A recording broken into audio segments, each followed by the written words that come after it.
ሆሳዕና። ይህ ቃል በዘመነ ብሉይ በቀደምት ነቢያት ዘንድ የተለመደ ቃል ነው።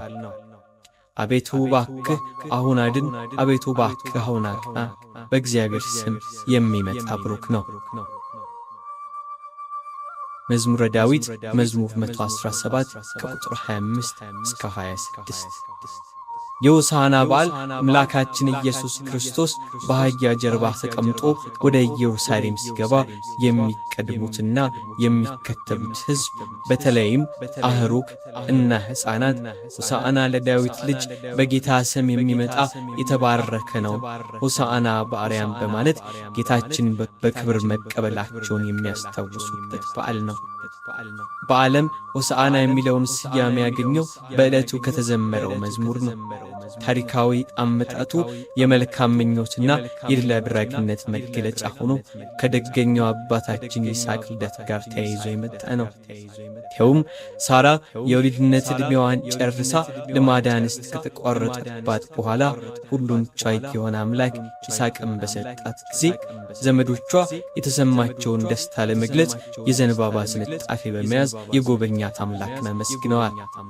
እስራኤል ከአስከፊው የግብፃውያን አገዛዝ ተላቀው ባሕረ ኤርትራን በደረቅ ሲሻገሩ የተሰማቸውን እጥፍ ድርብ ደስታ በገለጡ ጊዜ እንዲሁም ዮዲት የተባለች ንግሥት እስራኤል ሆሎፎርኒስን የተባለ አላዊ ንጉሥ ድል ባደረገችበት ጊዜ በዘእስራኤል እንደ ሰንደቅ ዓላማ የዘንባባ ዝንጣፊን በመያዝ አደባባይ ወጥተው የተሰማቸውን ደስታ ገልጸዋል። በዘመነ ሐዲስም አምላካችን መድኃኒታችን ኢየሱስ ክርስቶስ የሰውን ዘር ከዲያብሎስ ቁራኝነት ከሲኦል ባርነት ነፃ ለማውጣት ወደ ዙፋን መስቀሉ በተጓዘ ጊዜ ሕፃናትና አህሩግ ነፃ የሚወጡበትን ቀን መድረሱን እነሱ ሳያውቁ እግዚአብሔር ባወቀ ዘንባባ በመያዝ ዘምረዋል። እስራኤል ዘንባባ በመያዝ እንዳመሰገኑት እኛም እስራኤል ዘነፍስ ዕለቱን ዘንባባ በግንባራችን በማሰር በዓሉን በየዓመቱ እያስታወስን እናከብራለን።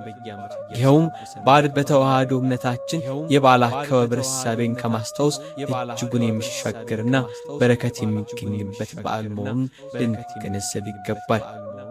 በመሆኑም በዚህ ዕለት ዘንባባ እየተባረከ ለሕዝቡ ይታደላል። ሕፃናትና አህሩግ ለዳዊት ልጅ መድኃኒት በመባል ይገባዋል እያሉ ዘምረዋል። ይህ ሁሉ በአንድ ወገን የነበረ አቀባበል ሥነ ሥርዓት ሲሆን፣ በሌላ በኩል የነበረው አቀባበል ደግሞ እጅግ የሚያሳዝን ነበር።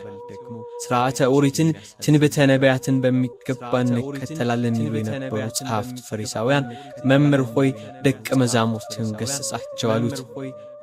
ጌታችንም መልሶ እነዚህ ዝም ቢሉ ድንጋዮች ይጮኻሉ ሲል መልሶላቸዋል። ቅናት አቅላቸውን ያሳታቸው ፈሪሳውያን የዋህ የሆነውን ሕዝብ ምስጋና ወደ ጥላቻ እንዲለወጥ አድርገዋል። ከሁሉም የሚያሳዝነው በዕለተ ሆሳዕና እሑድ ዘንባባ ይዘው የዘመሩለት ጌታ ዓርብ ይሰቀል ዘንድ ይገባዋል ብለዋል።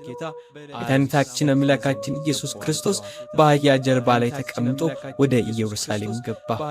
በዚህም በነቢዩ ዘካርያስ እንዲህ ተብሎ የተነገረው ትንቢት ተፈጸመ። እነሆ ንጉሥሽ ጻድቅና ዳኝ ነው፣ ትሑትም ሆኖ በአህያይቱም ግልገል በውርንጭላይቱ ላይ ተቀምጦ ወደ አንቺ ይመጣል።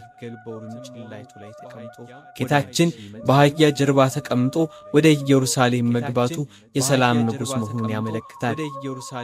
እስራኤል ዘመነ ምሕረት ሲሆንላቸው አባቶቻቸው በአህያ ጀርባ ተቀምጠው ይታዩ ነበር። ጌታም እውነተኛ ሰላም ይዤላችሁ መጥቻለሁ ሲለን በአህያ ጀርባ ወደ ቤተ መቅደስ ሕይወታችን ተጉዟል። መላእክት በዕለተ ልደቱ በሰማይ ለእግዚአብሔር ምስጋና ይገባዋል፣ በምድርም ሰላም ለሰው ሁሉ ይሁን እያሉ የዘመሩለት የሰላም ባለቤት ነው።